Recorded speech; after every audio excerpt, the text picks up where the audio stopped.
Ada kembali di iNews Prime bersama saya Abraham Silaban. Pemirsa, lembaga survei Carta Politika merilis hasil survei terbaru mereka di bidang kebijakan publik hingga Pilpres 2024. Ganjar Pranowo menempati urutan pertama sebagai calon presiden, sementara Sandiaga Uno menempati urutan pertama sebagai calon wakil presiden.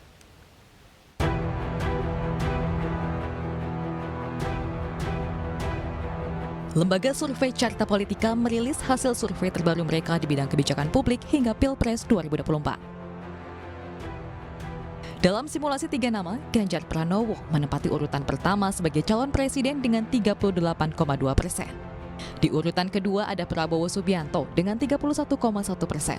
Sementara di urutan ketiga, Anies Baswedan dengan 23,6%.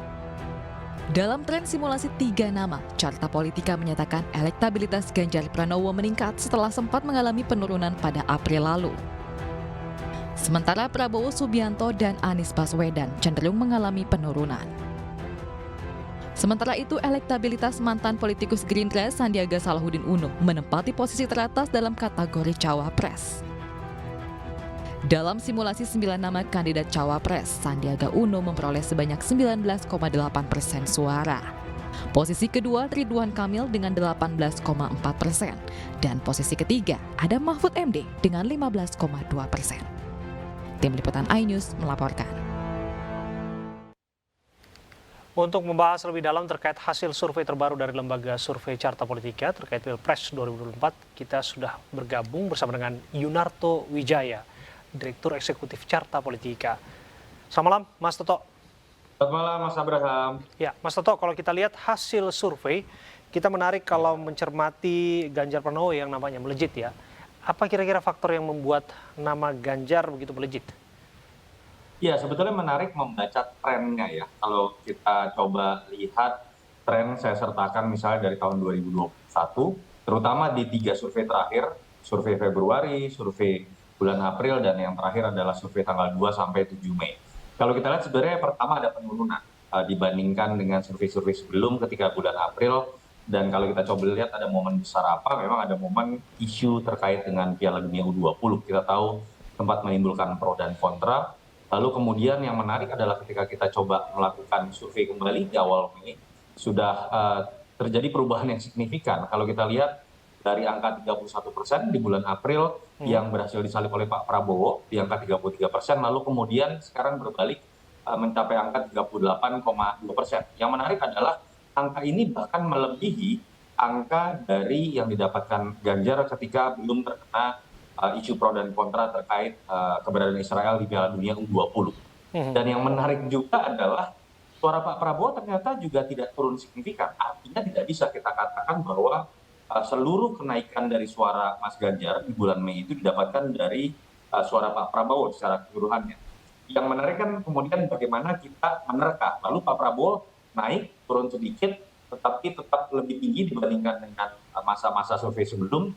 Suaranya dari mana? Nah, sebetulnya proses kanibalisme ini malah kalau kita baca di survei lebih banyak terjadi tetap di antara segmen Pak Prabowo dengan Mas Anies yang kecenderungannya baik dalam isu Piala Dunia ataupun dalam isu atau pasca deklarasi batu tulis PDI Perjuangan terhadap Ganjar, itu memang konstan turun kalau kita lihat dari bulan Desember. Dari angka 29% sampai sekarang hanya ada di angka 23,6%. Yang bisa kita simpulkan sebenarnya adalah bagaimana ada perubahan signifikan dari survei tahun 2022 sampai akhir Desember, dan kemudian kita membaca pola yang terbangun selama 5 bulan sejak Januari. Dulu kebanyakan pengamat dan pollster mungkin menduga bahwa putaran kedua itu lebih mungkin diisi oleh pertarungan Ganjar dengan Anies. Kenapa? Yang satu dianggap mewakili penerus Jokowi, satu dianggap mewakili sebagai antitesis Jokowi, dan kita tahu 2024 ini masih ada sisa residu dari pertarungan 2014 dan 2019, tapi ternyata beberapa bulan terakhir memperlihatkan kecenderungannya kalau tidak ada perubahan yang berarti, malah ini akan jadi pertarungan yang sengit antara Ganjar Pranowo dengan Prabowo Subianto. Oke, kalau kita bergeser, ini bursa bakal calon wakil presiden juga menarik untuk dicermati, karena ada nama Sandiaga Uno di sana yang menempati posisi teratas. Kalau kita lihat konteks secara politik kan yang bersangkutan belum memiliki pelabuhan setelah keluar dari Partai Gerindra. Kira-kira faktor apa juga yang kemudian membuat nama yang bersangkutan unggul dibandingkan bakal calon wakil presiden lainnya? Sebetulnya nama Mas Sandi ini kalau kita baca survei 2 tahun terakhir malah biasanya selalu ada di posisi nomor 1 ya. Semenjak pertengahan tahun lalu Kang Emil RK ini malah kemudian melonjak dan sempat kemudian menyalip Mas Sandi. Kenapa Mas Sandi tinggi? Menurut saya disebabkan karena positioning brandingnya memang sebagai cawapres 2019, artinya memang sudah memiliki tingkat pengenalan tinggi dan brand image sebagai cawapres. Yang kedua, RK memang kita ketahui punya basis pemilih walaupun tidak tersebar merata di level nasional, tapi provinsinya itu sangat besar. Ditambah kita tahu ada sebuah momen ya yang memang bisa dikatakan momen duka, tapi kemudian itu menaikkan tingkat pengenalan terhadap Kang Emil yang jadi tidak mengherankan kalau dalam setahun terakhir 2 nama ini yang sebenarnya menguasai bursa cawapres karena 2 alasan-alasan tadi. Yang mengagetkan dalam survei ini sebenarnya bukan nama Kang Emil ataupun nama Sandiaga Uno, tapi nama dari Pak Mahfud MD. Yang kita tahu kalau kita baca hampir semua rilis survei dalam setahun terakhir, jarang sekali menyebut nama Pak Mahfud sebagai bintang lah katakanlah. Tetapi memang tiba-tiba masuk di peringkat 3 besar, menyalip nama Mas AHY, menyalip nama Erick Thohir, dan bahkan mencapai angka belasan persen, tidak terlalu jauh berbeda dengan 2 nama yang selalu bercokol di posisi atas selama setahun terakhir. Dan kita tahu Pak Mahfud juga tidak punya partai, lalu kemudian tidak berkeliling bersafari politik, tapi kita tahu juga dia memiliki nama besar di masa lalu. Dan menurut saya kemarin terjadi wow effect ketika kita melihat ada sebuah panggung politik ya, ketika ada kunjungan kerja, ketika ada rapat kerja dengan Komisi 3, dan memang itu sempat viral, sempat trending dan menjadi perhatian terutama dari netizen. Ya, Mas Toto, kalau demikian artinya faktor dari sosok bakal calon wakil presiden akan bisa dianggap menjadi determinan ataupun penentu. Jika kemudian itu dianggap betul, bagaimana Anda melihat mix and match-nya nanti? Kira-kira apakah sudah punya gambaran dari saat ini sekalipun memang masih terlalu dini untuk menilainya? Tapi dari pemahaman Anda seperti apa? Ya, sebagai pollster tentu saja saya lebih melihat kepada bagaimana efektivitas dari penempatan cawapres ini bisa menutupi kekurangan yang dimiliki oleh capres secara elektoral. Artinya memang kita tidak bisa hanya berbicara mengenai urutan secara kuantitatif siapa yang elektabilitasnya tinggi, tetapi bagaimana kita melihat juga secara kualitatif siapa nama-nama yang kemudian bisa menjadi cawapres dan menjadi variabel komplementer menutupi kelemahan dari daerah-daerah yang capresnya lemah atau segmen-segmen yang capresnya lemah. Contoh untuk Mas Ganjar karena beliau kuat di daerah Jawa Tengah dan Jawa Timur, daerah minoritas atau berbasis etnis Jawa, kecenderungannya tetap masih agak lemah di daerah berbasis etnis Melayu seperti daerah Sumatera atau sebagian Kalimantan, membutuhkan sosok-sosok yang mungkin kuat misalnya atau di Jawa Barat, yang kuat di Jawa Barat atau misalnya cukup kuat di Sumatera, Kalimantan, Sulawesi. Itu ada nama seperti RK, Sandiaga Uno. Tapi kalau variabel adalah ledakan secara brand, karena fokus dari Ganjar ini adalah isu anti korupsi, jangan-jangan bisa menimbulkan ledakan secara marketing ketika bersanding dengan Pak Mahfud. Mas Anies berbeda. Mas Anies lemahnya itu malah di Jawa Tengah dan di Jawa Timur. Itu menyebabkan kenapa teman-teman Nasdem itu seperti terlalu sangat bersemangat ya ingin mencoba menarik Mbak Khofifah karena berbasiskan NU yang Mas Anies lemah, lalu kemudian juga kuat di Jawa Timur tentu saja sebagai gubernur. Pak Prabowo yang paling elastis menurut saya karena di satu sisi dikonotasikan masih punya investasi elektoral dari 2 pemilu yang kuat seperti di Jawa Barat, Sumatera, tapi di sisi lain juga mulai sedikit mendapatkan sebagian pemilih Jokowi. Itu yang menyebabkan kita melihat Pak Prabowo ini paling banyak gosipnya belakangan bisa dengan Mas Erlangga, bisa dengan Erick Thohir karena elastisitas tersebut. Bisa dengan Cak Imin juga. Tapi masih jauh dan masih cair, kita akan terus ikuti. Sekali lagi terima kasih atas waktu Anda, Mas Yunarto Wijaya, Direktur Eksekutif Carta Politika sudah hadir bersama kami di News Prime.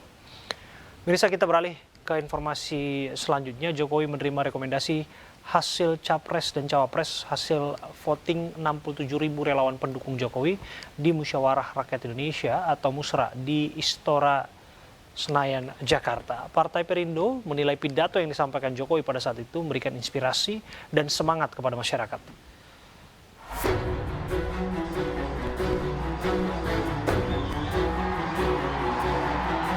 Presiden Jokowi mendapatkan rekomendasi soal Capres dan Cawapres yang diusung saat menghadiri Musyawarah Rakyat Indonesia atau Musra di Istora Senayan, Jakarta. Nama-nama Capres yang diusulkan adalah Ganjar Pranowo, Prabowo Subianto, dan Erlangga Hartarto. Sedangkan Cawapres disebut Mahfud MD, Sandiaga Uno, dan Kepala Staf Presiden Muldoko.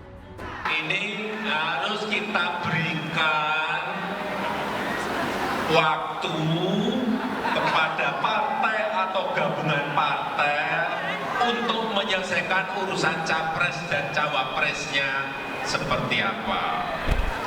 Karena menurut konstitusi itu yang bisa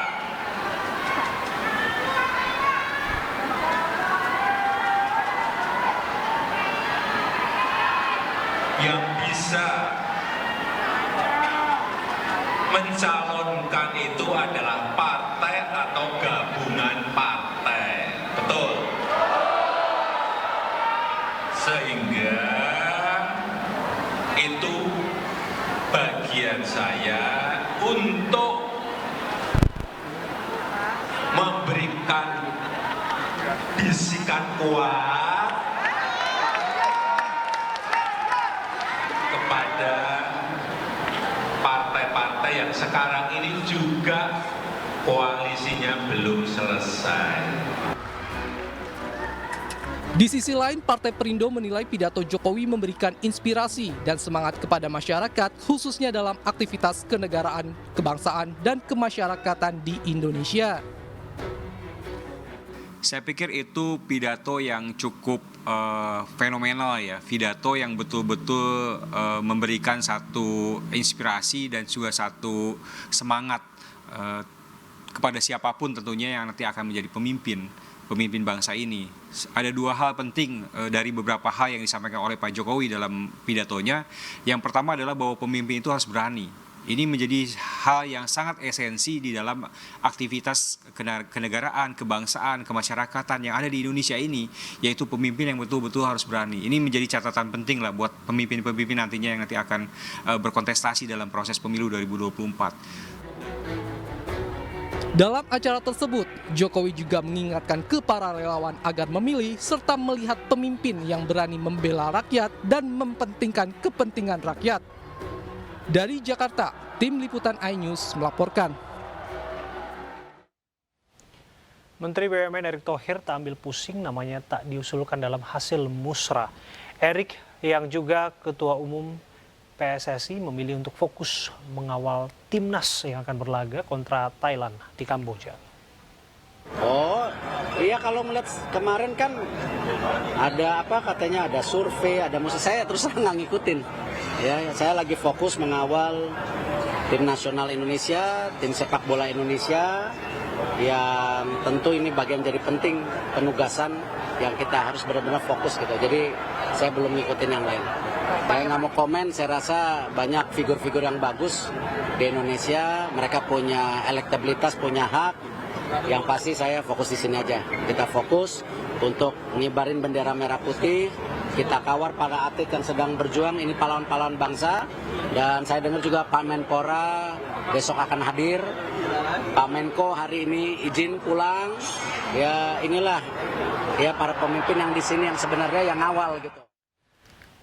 Kita beralih ke informasi lain, penyelidikan kasus dugaan korupsi proyek penyediaan infrastruktur Base Transceiver Station atau BTS Bakti Kominfo telah rampung. Dari hasil penyelidikan dan observasi, kerugian negara atas kasus ini mencapai 8 triliun rupiah.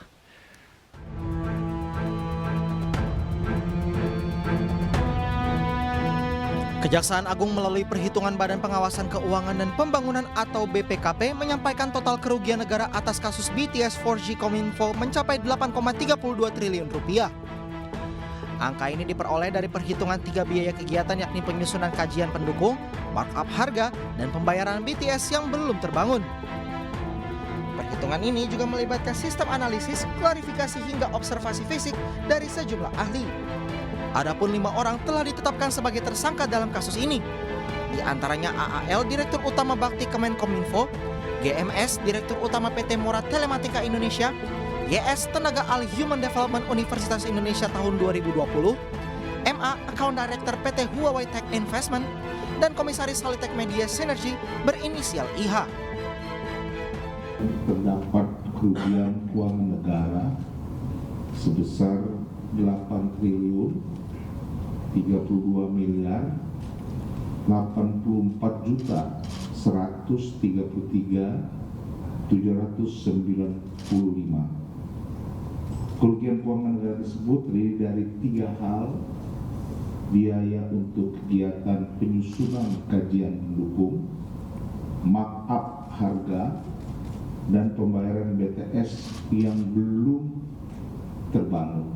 Kami telah menetapkan 5 tersangka atas kasus BTS ini.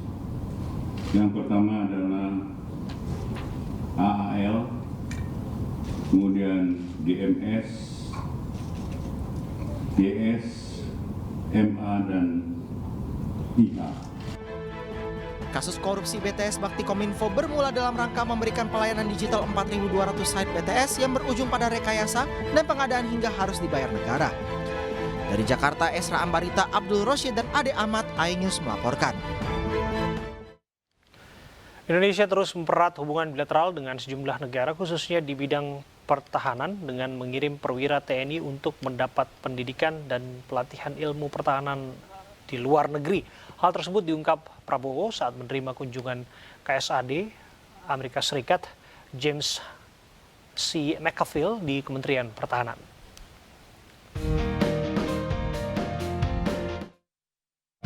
Menteri Pertahanan Republik Indonesia Prabowo Subianto menerima kunjungan Kepala Staf Angkatan Darat Amerika Serikat James C. McAfee di Kementerian Pertahanan Jakarta.